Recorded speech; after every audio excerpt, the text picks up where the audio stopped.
Have you ever caught yourself saying, "This is just who I am. I'm just an overthinker. I'm just bad at relationships. I'm just the quiet one"? What if none of those things were your personality?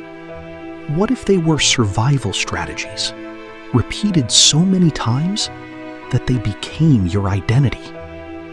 Because sometimes the person you've spent years trying to understand is actually someone who learned how to survive before they ever learned how to live. And if that's true, who are you underneath all of it?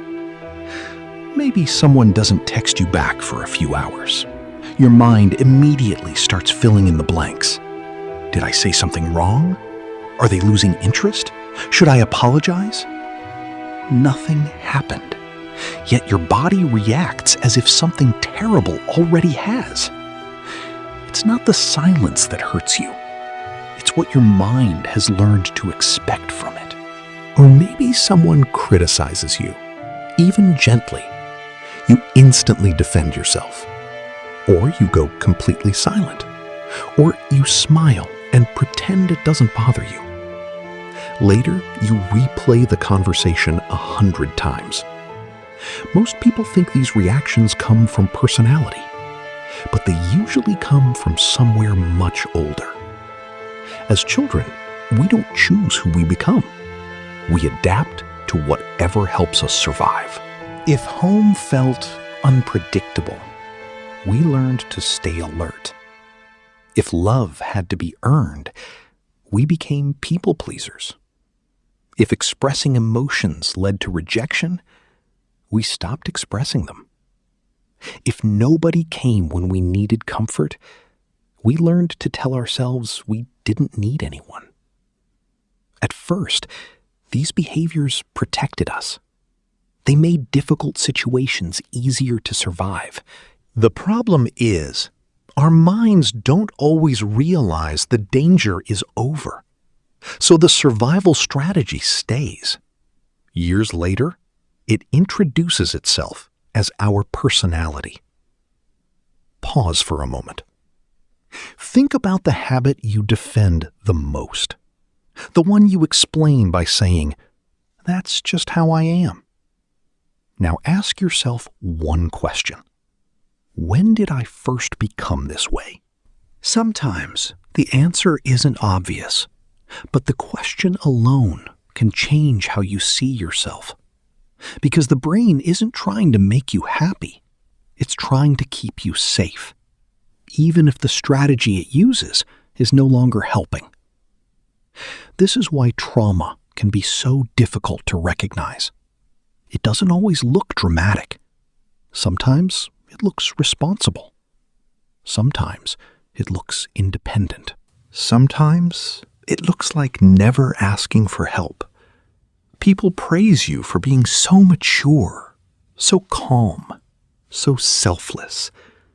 But no one realizes those qualities may have come from a child who learned there wasn't room for their own needs. The child who never caused trouble often becomes the adult who never asks for anything. The child who had to stay strong becomes the adult who doesn't know how to fall apart safely. The child who expected disappointment becomes the adult who expects every relationship to end. Not because they're broken, because their mind remembers what once kept them safe. The past may be gone, but the nervous system can keep reliving its lessons long after the danger has disappeared. You can even see this in love. Someone genuinely cares about you. They're consistent, patient, kind. Instead of feeling relaxed, you feel anxious. Part of you starts waiting for the moment everything changes. Because your nervous system isn't asking, "Is this healthy?" It's asking, "Is this familiar?" If chaos was familiar, peace can feel uncomfortable. If inconsistency was normal, stability can feel suspicious. Sometimes we mistake familiar pain for real love. Here's the perspective that changes everything. Your reactions are not your identity. They are your history speaking through your present. That doesn't mean you'll never react. It means you no longer have to believe every reaction tells the truth. Every time you notice yourself apologizing for existing, every time you expect rejection before it happens, every time you hide your feelings because they once felt unsafe, you have a choice, not to become someone new, but to gently ask, is this me? Or is this the part of me that learned to survive? That single question creates space. And in that space, something remarkable begins to happen. You stop fighting yourself. You start understanding yourself. Healing isn't about erasing your past. It's about realizing your survival strategies don't have to run your future. The version of you that stayed quiet protected you. The version of you that never trusted anyone protected you. The version of you that tried to make everyone happy protected you.